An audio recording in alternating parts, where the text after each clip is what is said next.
Je m'appelle Cécile Francfort, je suis en deuxième année de thèse à l'UHESS. Je travaille sous la direction d'Anne Rasmussen et du professeur Johannes Grossmann de l'université LMU de Munich.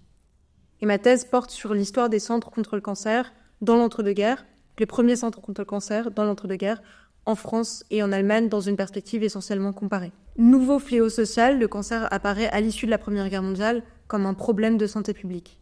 Les centres anticancéreux sont un élément essentiel de la lutte contre le cancer jusqu'à la Seconde Guerre mondiale. Dans ces lieux sont utilisées ou mises au point de nouvelles techniques comme la radiothérapie ou la curithérapie, ce qui fait de ces centres anticancéreux une étude de cas privilégiée pour étudier les transformations de la médecine dans la première moitié du XXe siècle. En étudiant les archives produites par ces centres anticancéreux et aussi la correspondance qu'ils entretiennent avec les pouvoirs publics, j'étudie et j'analyse l'état des soins qui sont apportés aux malades cancéreux, l'adaptation de l'hôpital à cette maladie, l'émergence de groupes de soignants spécialisés et aussi les rapports entre médecine et sciences et entre recherche et soins. En ce moment, je m'intéresse spécifiquement à un livre qui s'intitule Krebs und Krebsbekämpfung in Frankreich, livre de 1936, publié par un médecin allemand qui s'appelle Dr Helmut Aubold.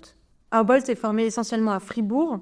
Il rejoint le NSDAP dès mai 1933 et la SS en novembre. Il travaille alors dans des instituts de radiologie ou d'anatomie pathologique qui sont parmi les spécialités qui, en Allemagne, prennent en charge les cancers. Membre de la Ligue nationale socialiste des médecins, il rejoint en 1935 l'Office de santé du Reich et participe à l'élaboration des politiques sanitaires nationales socialistes, notamment en ce qui concerne la question du cancer et aussi à partir de la Seconde Guerre mondiale, en ce qui concerne la situation épidémique des territoires conquis par l'Allemagne nazie. Dans ce livre de 1936, Aubold s'intéresse aux modalités de la lutte contre le cancer en France, hôpitaux, organisation, financement des soins, et il dédie de manière intéressante ce livre aux médecins des deux côtés morts au combat contre le cancer, en inventant le terme Krebsgefallen.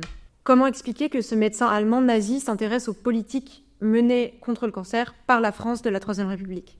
Quel regard porte-t-il sur le cas français? Alors la comparaison, c'est un outil rhétorique.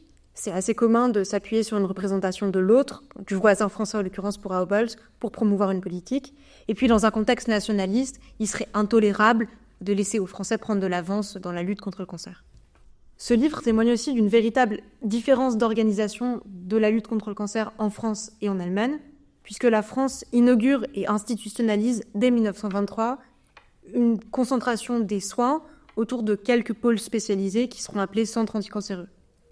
Alors qu'en Allemagne, l'instauration de sections spécialisées dédiées au cancer est beaucoup plus tardive.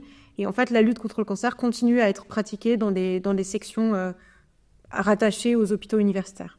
Cette différence, on pourrait l'expliquer en étudiant plus spécifiquement les systèmes médicaux et hospitaliers, par exemple le poids des spécialités, mais aussi en s'intéressant aux choix politiques qui peuvent être menés en matière de financement, de création d'institutions, d'encadrement juridique ou de maillage du territoire. Ce livre nous renseigne aussi sur les modalités de connexion entre les deux pays et sur les transferts de pratiques en matière de technique ou d'organisation des soins qui peuvent exister. Sur quel réseau Aubold s'appuie-t-il pour écrire ce livre? Sur ceux qu'il a créés, qu'il a noués, notamment pendant qu'il était stagiaire à l'Institut du cancer, donc à Villejuif, auprès du professeur Gustave Roussy.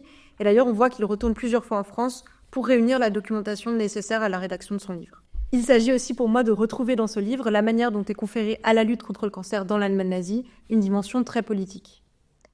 Et ce qu'on voit, c'est que pour faire émerger le problème du cancer comme une priorité sanitaire, Aubold le relie à la question de la civilisation et il fait l'éloge de la politique nazie qu'il perçoit comme salvatrice en matière de lutte contre le cancer. La hausse du taux de natalité, la régénération de la race et les politiques de conquête d'un espace vital sont présentées par Aubold comme autant de solutions face au problème du cancer, autant en fait que la recherche médicale. En somme, bien plus qu'une proposition politique concernant l'organisation des traitements anticancéreux qui s'appuierait sur le cas français, ce qu'on trouve dans le livre de Aubold, c'est un véritable activisme sanitaire basé sur la prévention et le contrôle des corps.